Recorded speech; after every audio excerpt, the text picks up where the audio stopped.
자, 우리 오늘은 요한복음 21장 18절, 19절을 보겠습니다.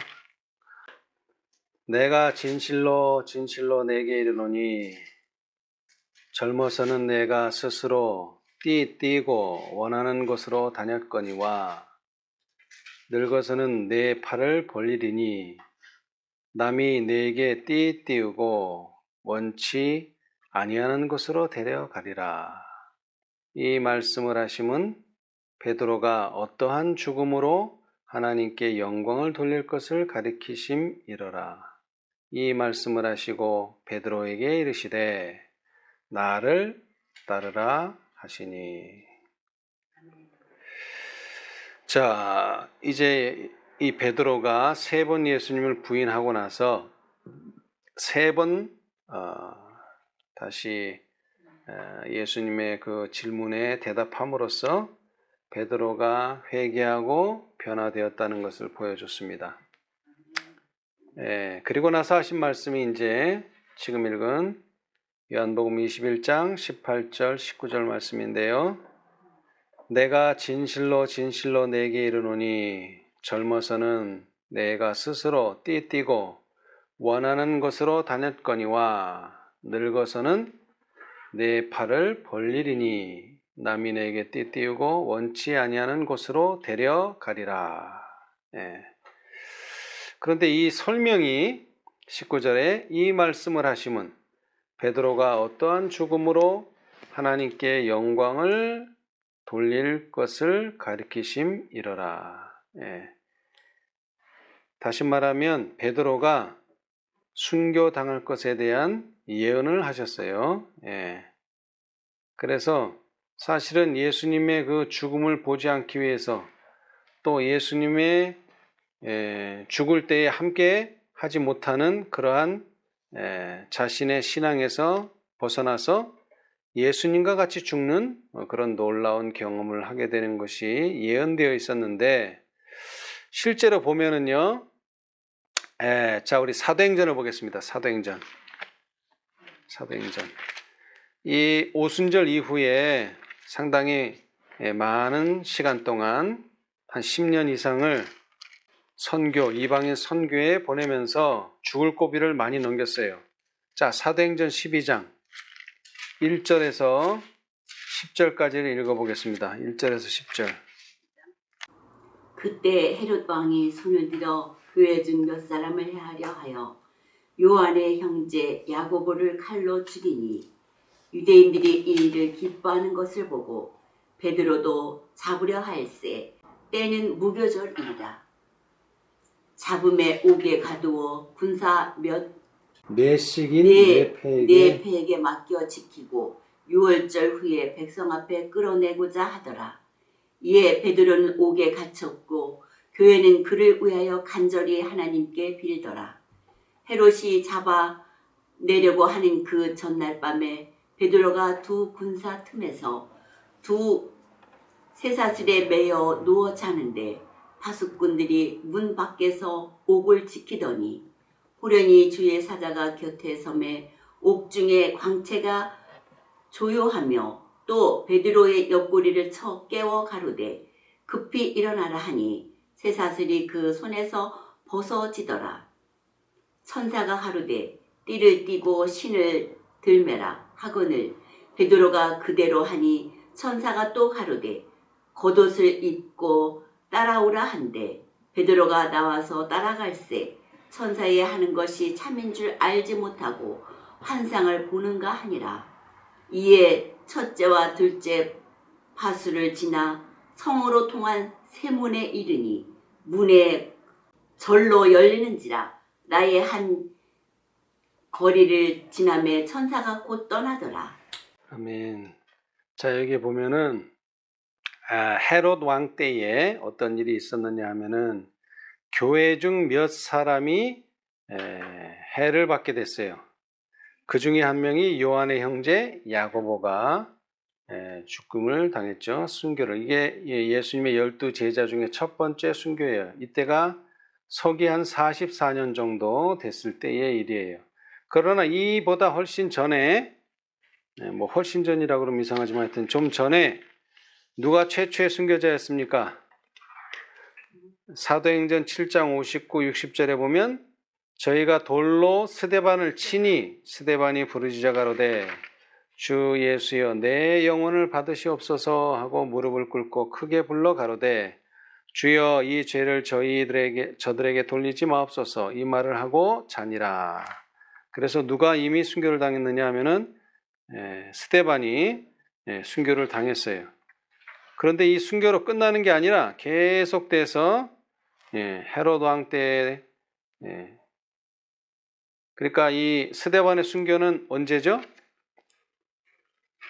31년 봄에 예수님께서 돌아가시고 33년 반이니까 30일에다가 3을 더하면 34년 가을 반이니까 가을에 스데반이 순교를 당했어요.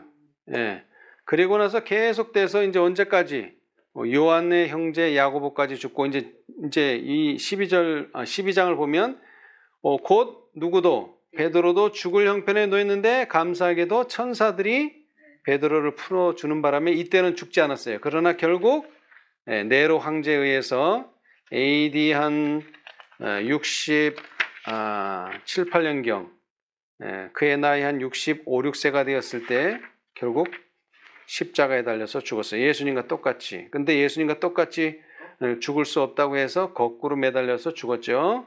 자, 이때 이 베드로의 심정은 이 요한복음 21장 18절을 기억하면서 자, 우리 12장 16절 화이트 주석을 보겠습니다. 사도행전 12장 6절 화이트 주석.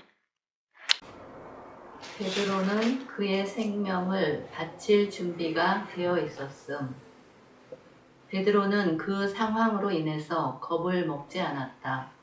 주님을 부인하고 나서 그가 제 위치로 되돌아온 후 그가 위험을 당할 때 그는 아주 용감하였고 십자가에 달리시고 부활 승천하신 구주를 설교함에 있어서 고상한 용기와 담력을 보여주었다.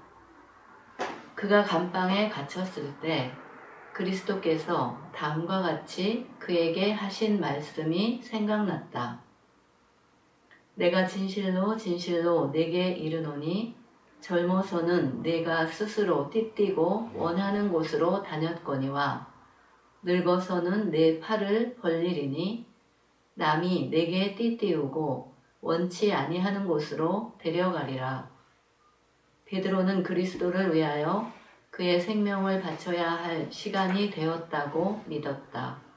자, 그래서 이때 베드로는 죽을 각오를 하고 있었지만 하나님께서는 그에게 시간을 더 주셔서 이후에 그는 순교하게 됐어요. 자, 그런데 여기에 이 예수님의 말씀 가운데 뭐라 그랬어요? 내가 젊어서는 내가 스스로 뛰고 원하는 곳으로 다녔거니와 그랬는데 이 사도행전 12장에도 보면 천사가 뭐라 그랬어요? 8절에 띠를 띠고 신을 들매라. 신을 신어라. 여러분 교도소 안 가보셨죠? 이 감옥에서는 죄수복이 따로 있어요. 옷이. 그 다음에 또 하나 특징이 뭐예요? 이 허리띠를 주지 않는다는 거예요. 이 허리띠. 이거를 주지 않는 이유는 뭐 여러 가지가 있겠지만 자살을 방지할 수도 있고 또 하나는 이 바지가 흘러내리죠. 이 띠를 안 하면. 그래서 도망을 못 가요. 그래서 항상 허리띠를 풀고 다녀야 돼요. 허리띠가 없어요. 이 감옥에는. 그런데 이 말씀 속에는 예수님의 이 말씀 속에는 베드로가 뭐 할 수 있다는 게 암시되어 있느냐면 감옥에 들어갈 수도 있다. 띠를 띌 수 없는 상황이지만 예수님께서 사자들을 보내서 띠를 띠게 해주시고 근데 이 띠가 성경에서는 뭘 의미합니까? 띠, 허리띠. 허리띠가 뭐예요? 자, 에베소 6장 14절. 에베소 6장 14절. 그런즉 서서 진리로 너의 허리띠를 띠고 의의 흉패를 붙이고. 자, 띠가 뭐예요? 띠 띈다. 진리. 진리의 허리띠예요. 진리의 띠예요. 예, 진리로 꽉 묶고. 예. 그러니까 베드로가 사실 이 오순절 이후에 계속 이렇게 설교를 하고 말씀을 증거하면 어떻게 될까요? 잡혀가죠. 그런데도 뭐를 했기 때문에, 진리로 무장했기 때문에 그런 위험도 무릅쓰고 진리를 전파한 거예요. 그래서 결국 순교를 당한 거예요. 스데반도 그렇게 된 것이고, 그렇죠? 예. 자, 그런데 이렇게 될 것이 요한복음에, 우리가 요한복음 계속 읽고 있으니까, 자, 요한복음 16장에 이렇게 될 것이 이미 예수님께서 내다보셨죠? 자, 요한복음 16장 2절. 우리가 진리를 수호하고 진리를 전하고 진리대로 살면 어떻게 된다? 16장 2절. 사람들이 너희를 추대할 뿐 아니라 때가 이르면 무릇 너희를 죽이는 자가 생각하기를 이것이 하나님을 섬기는 예라 하리라. 아멘. 이러한 일 때문에 예수님이 십자가에서 돌아가시고 또 스데반이 죽고 야고보가 죽고 심지어는 베드로도 죽은 거예요. 예, 왜? 이렇게 하는 것이 이게 하나님을 섬기는 예고, 이것이 신앙을 지키는 것이다. 이렇게 잘못 착각하고 있는 거죠. 그죠? 예. 그래서 베드로는 이 말씀 이후에 또 이러한 경험, 감옥에 들어갔다 죽을 뻔한 경험을 하면서 뭘 생각했을까요? 아, 내가 결국에는 죽게 되겠구나. 자, 그러나 우리 시편에도 있죠? 자, 시편 23편 4절. 베드로는 예수님을 자신의 죽음 때문에 부인했지만 이제 회개한 이후에는 죽음을 두려워하지 않게 되었어요. 왜? 시편 23편 4절. 내가 사망의 음침한 골짜기로 다닐지라도 해를 두려워하지 않을 것은 누가? 주께서 나와 함께 하심이라. 네. 이 말씀이 이제 성경책에 있는 게 아니고 어디 속에? 베드로의 마음속에 깊이 새겨진 거죠. 야, 내가 정말 그때에 야고보처럼 죽을 뻔했는데 천사들이 나를 살려주었다. 왜? 아직은 내가 죽을 때가 되지 않았기 때문에. 그래서 베드로가 그냥 죽는 게 아니에요. 이 죽음을 통해서 뭐라 그랬어요? 요한이 말하기를 21장 19절에 베드로가 어떠한 죽음으로 하나님께 뭐를? 영광을. 그냥 죽는 게 아니에요. 늙어서 죽는 게 아니에요. 순교를 당함으로써 뭐를? 하나님께 영광을 돌리는 놀라운 일을 하게 된다는 것입니다. 예. 자, 그래서 예수님께서 마지막으로 이 베드로가 어떻게 죽을 것을 말씀해 주셨어요. 자, 그런데 베드로가 어떤 사람입니까? 예. 우리는 성경에 기록된 것밖에 모르죠. 그래서 성경에 봅시다. 제일 먼저 최초에 인용된 게 베드로를 부르셨어요. 예수님께서. 자, 마태복음 4장 18절로 20절. 이 부르심이 최초의 언급이에요. 베드로에 대한. 갈릴리 해변에 다니시다가 두 형제 곧 베드로라 하는 시몬과 그 형제 안드레가 바다에 금을 던지는 것을 보시니 저희는 어부라. 말씀하시되 나를 따라 오너라. 내가 너희를 사람을 낚는 어부가 되게 하리라 하시니 저희가 곧 그물을 버려두고 예수를 쫓으니라. 예, 자, 예수님께서 고기를 잡고 있는 베드로와 안드레를 부르셨어요. 그러시면서 하신 말씀이 내가 너희로 사람을 낚는 어부가 되게 하리라. 그래서 그는 이후에 정말로 사람을 낚는 예수님과 같은, 그리고 예수님을 쫓으면서 사람을 낚는 그런 어부가 되어 가는 과정에서 놀라운 신앙 고백을 했죠. 마태복음 16장 16절로 18절에 시몬 베드로가 대답하여 가로되 주는 그리스도시요 살아계신 하나님의 아들이시니이다. 예수께서 대답하여 가라사대 바요나 시몬아 내가 복이 있도다. 이를 내게 알게 하니는 혈육이 아니요 하늘에 계신 내 아버지시니라.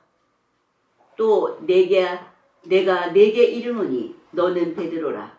내가 이 반석 위에 내 교회를 세우리니 음부의 권세가 이기지 못하리라. 아멘. 그래서 베드로의 신앙 고백을 칭찬하셨어요. 예.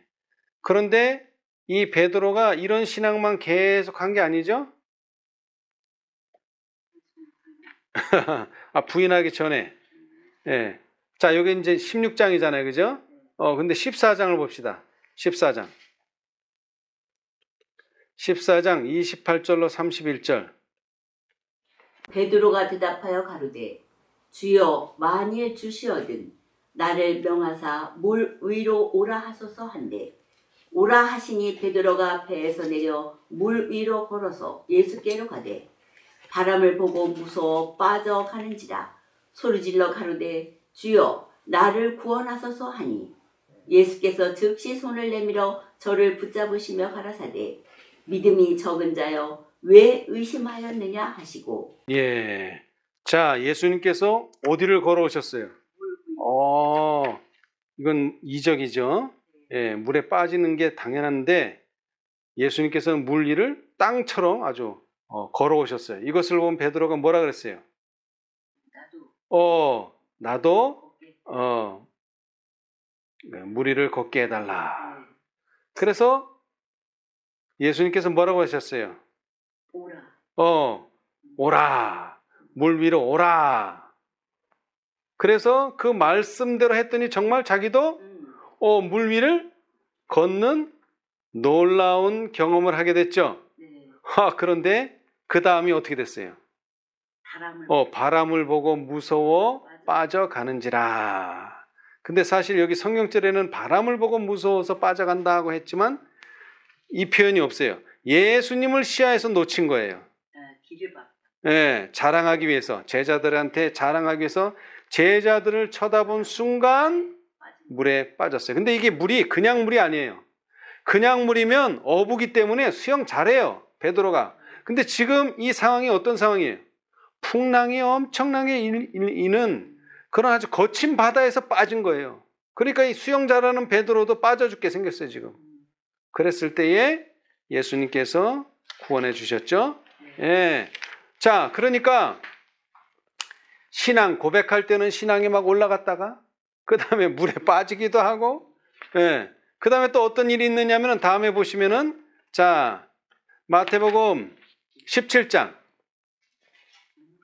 마태복음 17장 1절로서 보면은 엿새 후에 예수께서 베드로와 야고보와 그 형제 요한을 데리시고, 자, 몇 명이에요 지금? 베드로, 야고보, 그 다음에 요한, 딱 3명만 데려갔어요. 따로 데리시고, 따로 3명만 따로. 그러니까 9명은 저 밑에 있고 산 밑에 있고 3명만 데리고 높은 산에 올라가셨더니 저희 앞에서 변형되사 그 얼굴이 해같이 빛나며 옷이 빛과 같이 휘어졌더라. 이거 계시록에 나오는 표현이죠. 그러니까 이게 뭐예요? 신성의 예수님을 본 거예요. 신성의 예수님. 예. 때에 모세와 엘리야가 예수로 더불어 말씀하는 것이 저에게 보이거늘. 또 누구를 봤어요? 죽은 모세, 그 다음에 하늘로 간 엘리야를 본 거예요. 베드로가 예수께 여짜와 가로되 주여 우리가 여기 있는 것이 좋사오니 주께서 만일 원하시면 내가 여기서 초막셋을 짓되 하나는 주를 위하여 하나는 모세를 위하여 하나는 엘리야를 위하여 하리이다. 자기 집은 없어요. 그 정도로 이게 너무나 영광스러운 경험을 한 거예요. 놀라운 경험을 한 거예요. 3명만 할 수 있는, 제자 중에 3명만 할 수 있는, 말할 때에 호련히 빛난 구름이 저희를 덮으며 구름 속에서 소리가 나서 가로되 이는 내 사랑하는 아들이여 내 기뻐하는 자니 너희는 저의 말을 들으라. 누구의 음성이에요? 하나님 아버지의 음성이에요. 그러니까 모두 들은 거예요 지금. 하나님의 음성까지 들었어. 그랬는데도 어떻게 됐어요? 부인했다 이 말이에요. 예. 제자들이 듣고 엎드려 심히 두려워하니 예수께서 나아가 저에게 손을 대시며 가라사대 일어나라. 두려워 말라 하신대 제자들이 눈을 들고 보매 오직 예수 외에는 아무도 보이지 아니하더라. 저희가 산에서 내려올 때에 예수께서 명하여 가라사대 인자가 죽은 자 가운데서 살아나기 전에는 본 것을 아무에게도 이르지 말라. 벌써 여기서부터 뭘 얘기한 거예요? 예수님이 죽을 것을 얘기했고 또 예수님이 죽었다가 부활하실 것도 얘기했는데 십자가 돌아가실 때는 이거 생각 아무것도 안 나요. 그 다음에 너희는 저의 말을 들으라고 아버지 하나님의 음성도 들었는데 예수님의 말씀을 귀 기울이지 않았어요. 그죠? 예. 자, 그래서 뭐 하는 지경에까지 간 거예요? 예수님 부인하는 지경에까지 갔죠. 근데 자, 이거 실제 경험이에요. 이 베드로가 실제로 물에 빠진 거예요. 그런데 영적으로 보면 이런 게 또 생각할 수 있어요. 자, 봅시다. 자, 계시록 17장 15절. 또 천사가 내게 말하되 내가 본 바 음녀에 앉은 물은 백성과 무리와 열국과 방언들이니라. 예, 그래서 이 예언상의 물은 뭐라고요? 하나의 비유인데 백성을 말하는 거예요. 백성, 사람들을 말한단 말이에요. 자, 그 다음에 바람은 뭘 말해요? 바람, 폭풍우. 자, 시련의 폭풍우가 우리 앞에 왔다. 대쟁투에 나왔는데, 자, 그 폭풍우가 뭘 말하죠?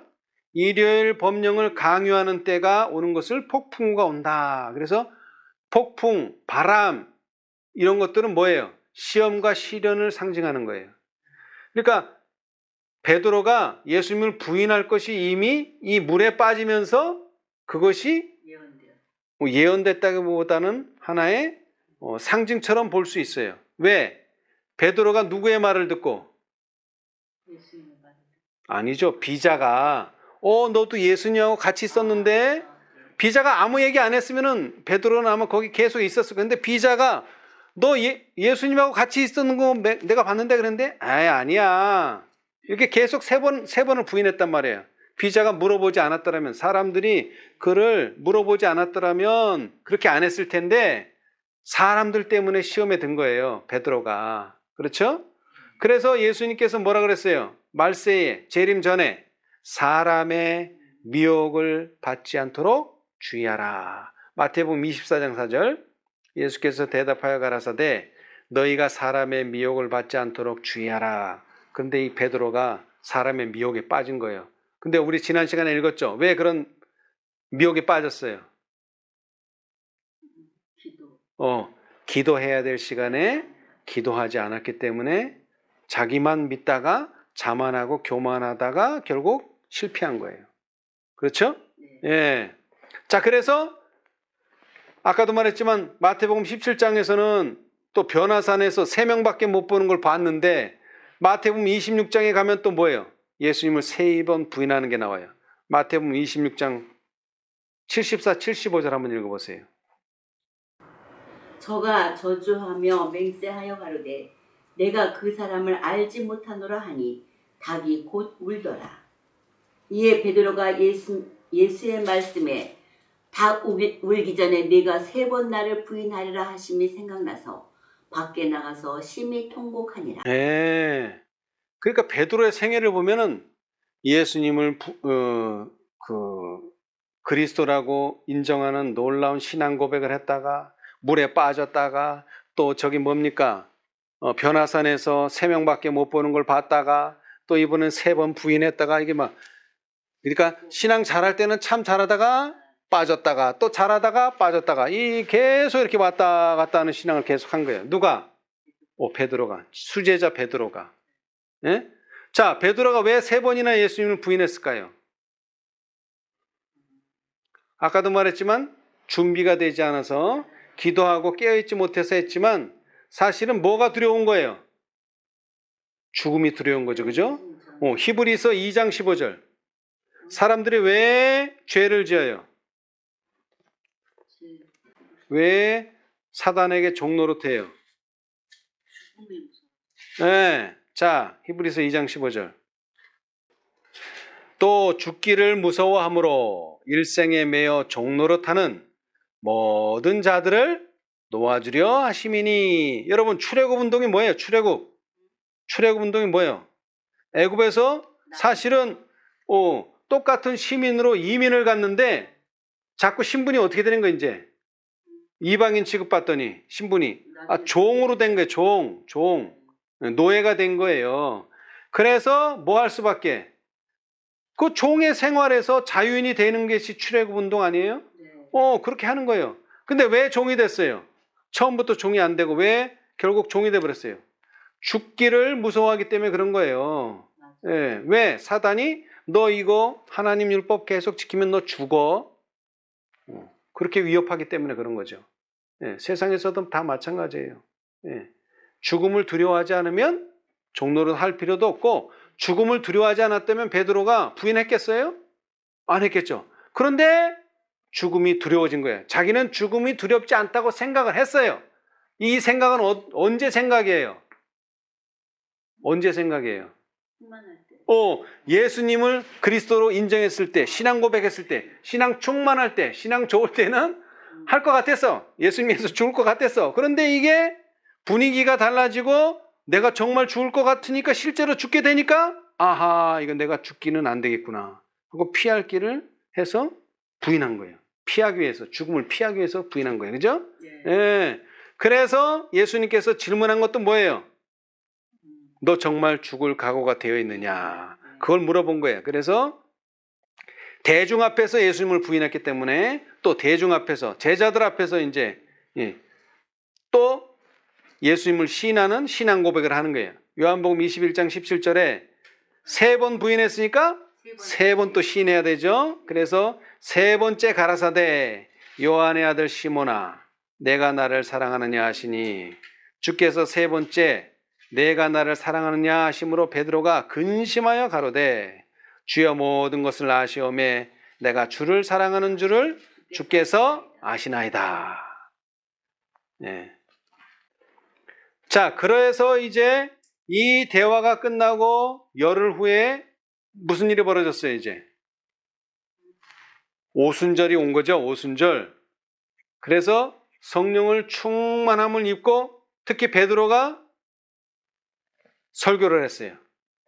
그죠? 그랬더니 무슨 놀라운 일이 벌어졌어요? 3,000명이 회개하는 역사가 일어났죠. 자, 사도행전 2장 38절. 사도행전 2장 38절로 41절. 놀라운 역사가 일어났어요. 베드로가 가로되 너희가 회개하여 각각 예수 그리스도의 이름으로 침례를 받고 죄 사함을 얻으라. 그리하면 성령을 선물로 받으리니 이 약속은 너희와 너희 자녀와 모든 먼데 사람 곧 주 우리의 하나님이 얼마든지 부르시는 자들에게 하신 것이라 하고 또 여러 말로 확증하며 권하여 가로되 너희가 이 패역한 세대에서 구원을 받으라 하니 그 말을 받는 사람들은 침례를 받음에 이날에 제자의 수가 3,000이나 더하더라. 아멘. 이 3,000명 지금도 많은 숫자인데 그때는 뭐 엄청난 숫자죠. 3,000명이면. 네, 이 놀라운 역사가 베드로에 의해서 이루어진 거예요.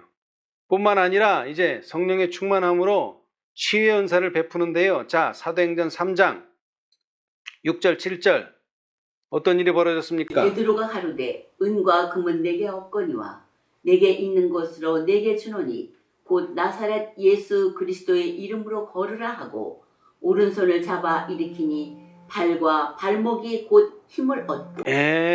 자, 누가 치유를 받았어요? 안진뱅이. 여러분 안진뱅이. 성경은 왜 예를 들어서 뭐 벙어리가 말할 수도 있고 귀머거리가 들을 수도 있고 소경이 볼 수도 있는데 이 사도행전 3장에는 누가 고침을 받았다고요? 안진뱅이. 이거 참 중요해요. 이 예언의 신을 읽다 보면 안진뱅이는 없지만 난장이라고 있어요. 영적 난쟁이. 왜 난쟁이에요? 이게 신앙이 자라나야 되는데 어느 정도 자라더니 더 이상 자라지를 않아. 이런 사람들이 난쟁이에요. 이런 사람들이 안진뱅이고 이 사람도 마찬가지예요. 다 멀쩡해. 근데 뭐예요? 걸을 수가 없어. 걸을 수가.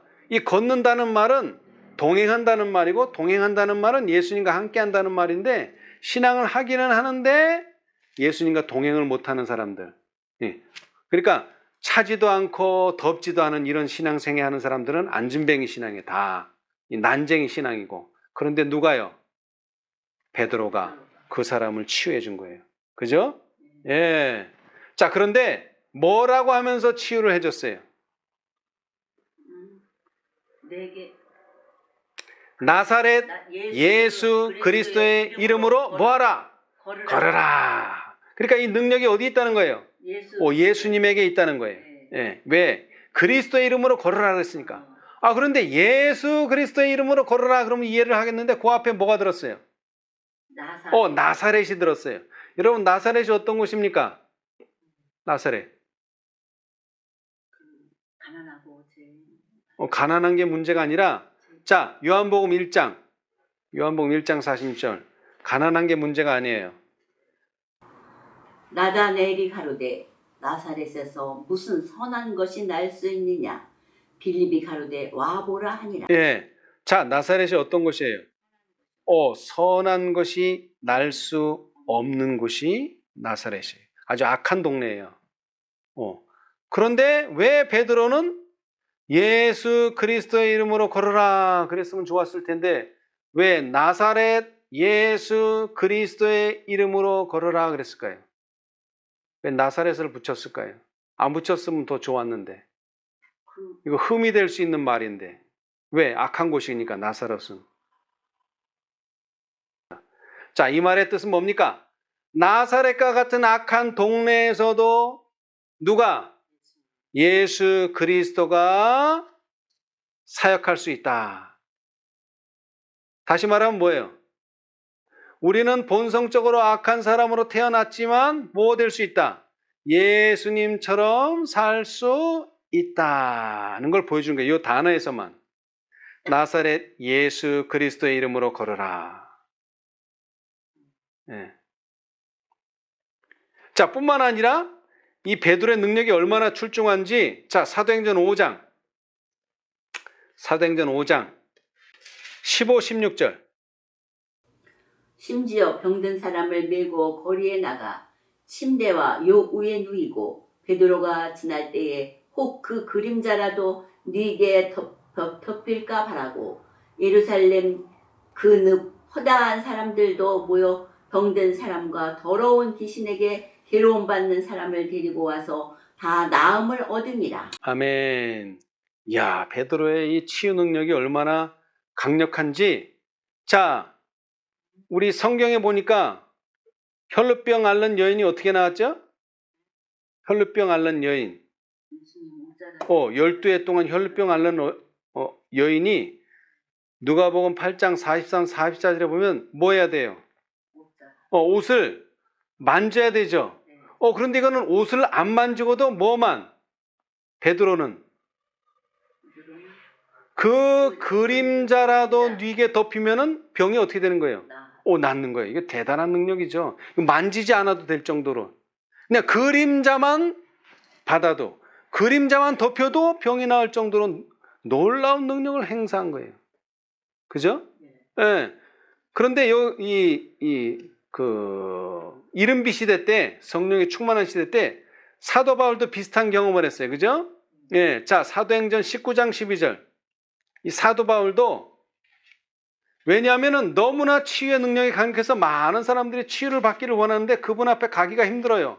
너무나 사람들이 많이 모여드니까. 12절. 심지어 사람들이 바울의 몸에서 손수건이나 앞치마를 가져다가 병든 사람에게 얹으면 그 병이 떠나고 악기도 나가더라. 아멘. 야, 이 능력이, 치유의 능력이 얼마나 강력한지 바울이 사용하던 손수건, 바울이 사용하던 앞치마만 가져다가 얹어놔도 사람들이 낫는 거예요. 대단한 능력이죠. 네.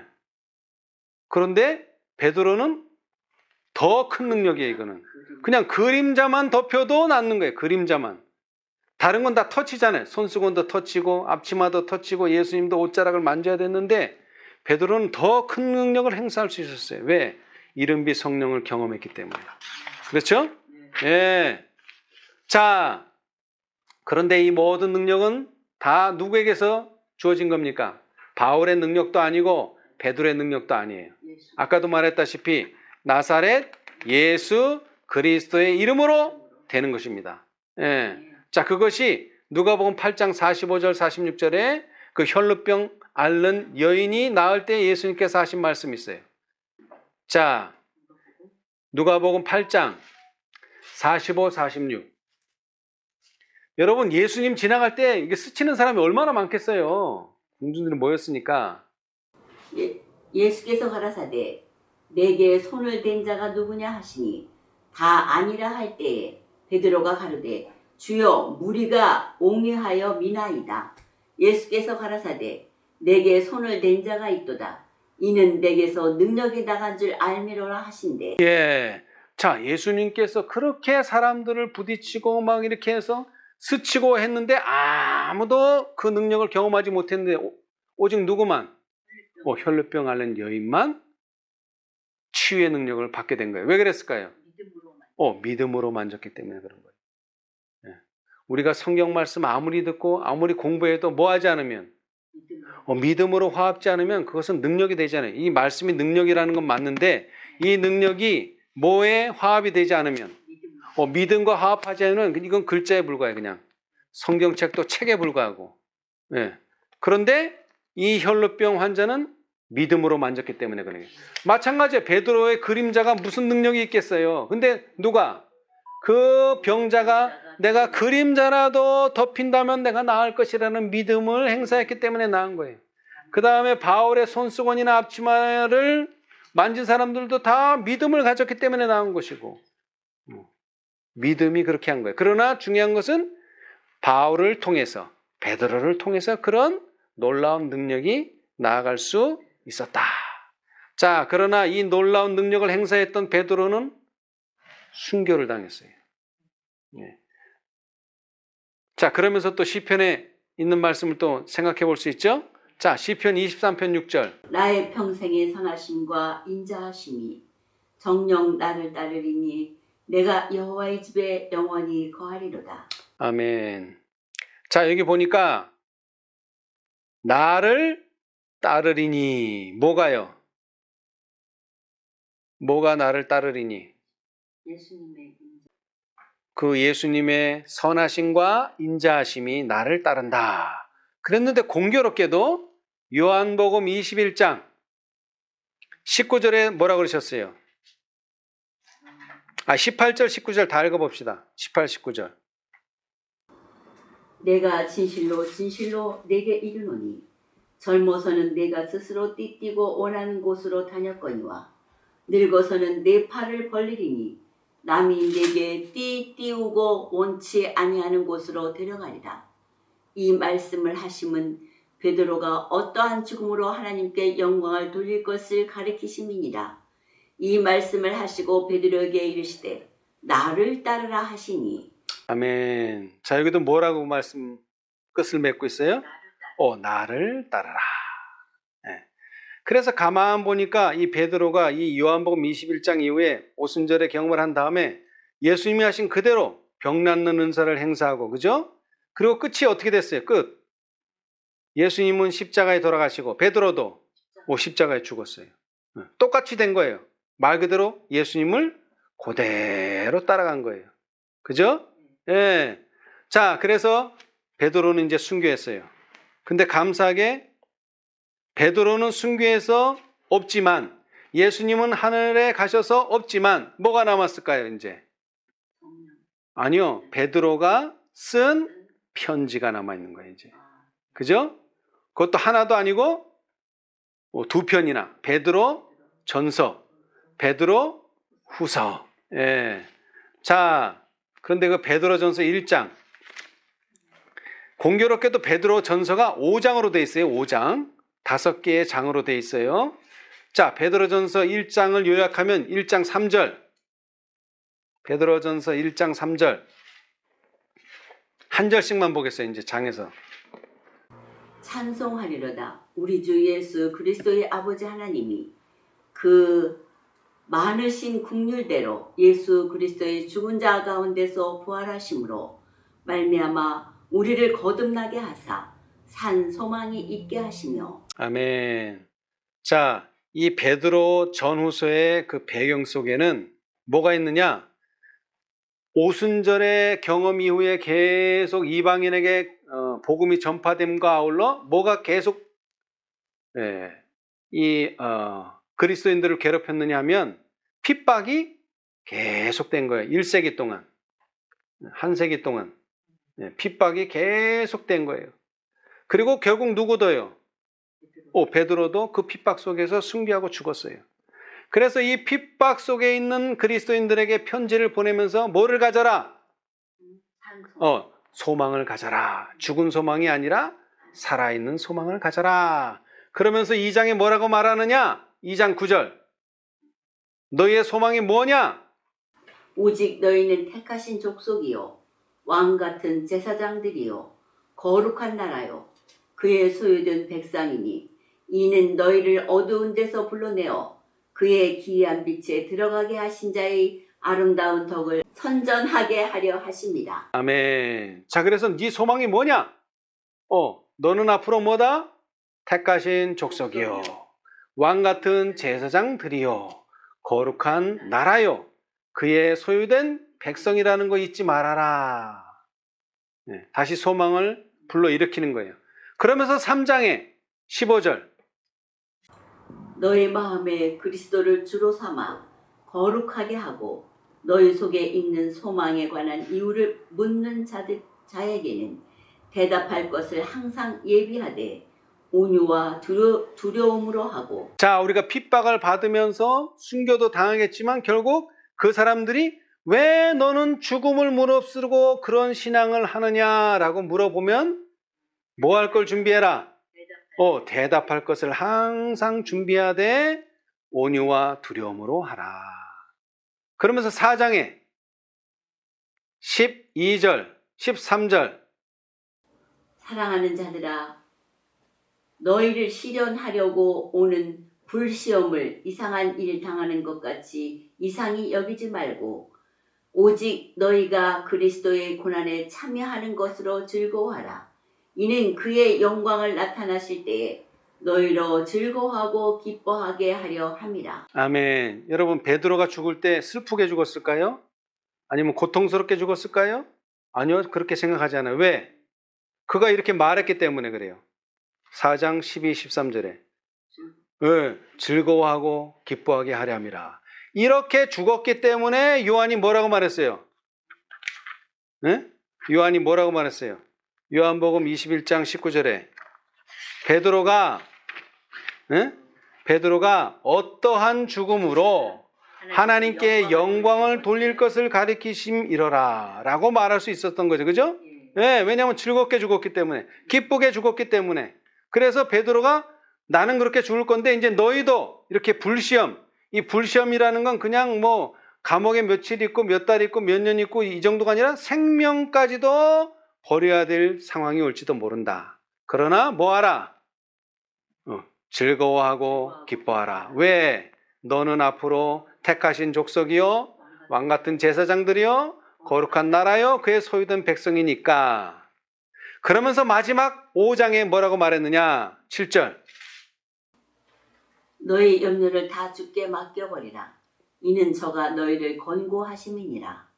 아멘. 자, 여기 우리 한글 성경에는 권고하심이라 그랬는데 이 킹제임스에 보니까 너희의 모든 염려를 그분께 맡기라. 그분께서 너희를 돌보시느니라. 아멘. 돌보신다 그랬어요. 권고는 좀 우리가 조금 와닿지 않는 말인데 이 킹제임스는 정확하게 말했어요. 너희를 돌봐주신다. 네가 죽을지라도 돌봐주시고 살았을지라도 돌봐주시고 어떠한 시험과 시련 속에 있을지라도 너를 돌보신다. 그러니까 너희 염려를 어떻게 하라? 네가 짊어지지 말고 그분께 맡기라. 그러면 그분께서 너희를 돌봐주신다. 그 예로 베드로의 생애가 있는 거예요. 그죠? 베드로가 어떻게 죽을 것을 예수님께서 이미 알려주신 거예요. 왜? 그분께서 베드로를 돌보신다는 것을 말씀하시기 위해서. 그렇죠? 자, 그렇게 이제 베드로 전서가 끝나요. 그 다음에 이제 베드로 후서. 자, 베드로 후서 1장 5절로 7절. 이러므로 너희가 더욱 힘써 너희 믿음의 덕을, 덕의 지식을, 지식의 절제를, 절제의 인내를, 인내의 경건을, 경건의 형제 우애를, 형제 우애의 사랑을 공급하라. 이게 1장의 요약이에요. 자, 우리가 그러한 소망을 가질 뿐만 아니라 우리는 계속 뭐하라? 신앙으로 한 걸음 한 걸음 하늘을 향해서 걸어가라. 야곱의 사닥다리를 걸어가라. 자, 그러면서 2장 1절. 그러나 민간에 또한 거짓 선지자들이 일어났었나니 이와 같이 너희 중에도 거짓 선생들이 있으리라.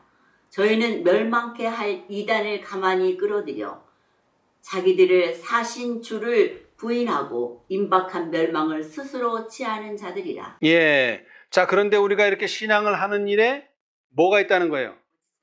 방해하는 사람들이 있다는 거예요. 그 사람들이 누구냐? 거짓 선생들이 나타날 것이다. 경고하는 거예요. 예. 그래서 그런 거짓 선생들이 나타날 때 그런 거짓에 뭐 하지 말아라? 속지 말아라. 그러기 위해서 진리를 갈구해야 된다는 거죠. 그죠? 그래서 이제 마지막으로 하는 말씀. 이거 이제 베드로 전후서를 통틀어서 마지막으로 하는 말씀이에요. 3장 8절 9절. 사랑하는 자들아, 죽게는 하루가 1000년 같고 1000년이 하루 같은 이 한 가지를 잊지 말라. 주의 약속은 어떤 이의 덧이라고 생각하는 것 같이 더딘 것이 아니라 오직 너희를 대하여 오래 참으사 아무도 멸망치 않고 다 회개하기에 이르기를 원하시느니라. 아멘. 벌써 1844년부터 얼마나 많은 시간이 지났습니까? 근데 왜 이렇게 많은 시간이 지났을까요? 모든 사람이 회개하고 여기서는 그렇게 말씀하셨지만 우리가 다 뭐 되지 않았어요? 준비되지 않았기 때문에 이렇게 지체된 거예요. 오히려 우리가 그것에 로 인해서 지금까지 온 거예요. 만약 우리가 태어나기 전에 재림하셨다면 우리는 태어나지도 못했을 것이고 우리는 뭘 누리지 못했을까요? 택하신 족속이요 왕같은 제사장들이요 거룩한 나라요 그의 소유던 백성이 뭔지도 몰랐을 거예요. 그러나 우리가 이러한 자리에 있게 된 것은 하나님의 섭리였다. 그런데 늦어진 것처럼 보이지만 주의 약속은 어떤 이의 더디다고 생각하는 것 같이 뭐한 것이 아니다? 더딘 것이 아니다. 그래서 하루가 1000년 같고 1000년이 하루 같은 이 한 가지 사실을 잊지 말고 예수님께서는 6000년 안에는 꼭 오신다. 이것이 베드로의 마지막 당부요 기도예요. 그렇죠? 예. 자, 뭐라고 그랬어요? 예수님께서 베드로에게 마지막으로 한 말씀. 자, 예수님께서 베드로에게 한 마지막 말씀은 이겁니다. 내게 이르노니 젊어서는 내가 스스로 띠띠고 원하는 곳으로 다녔거니와 늙어서는 내 팔을 벌리리니 남이 내게 띠띠우고 원치 아니하는 곳으로 데려가리라. 이 데려가는 게 그냥 장소 이동이 아니에요. 가만 보니까 뭐죠? 죽음을 의미했었어요. 자, 그런데 그게 사실 마지막 말씀은 아니고 뭐가 마지막 말씀이에요? 이 말씀을 하시고 베드로에게 이르시되 뭐하라? 나를 따르라. 아멘. 우리 모두 예수님을 따르게 되시기를 바랍니다. 감사합니다.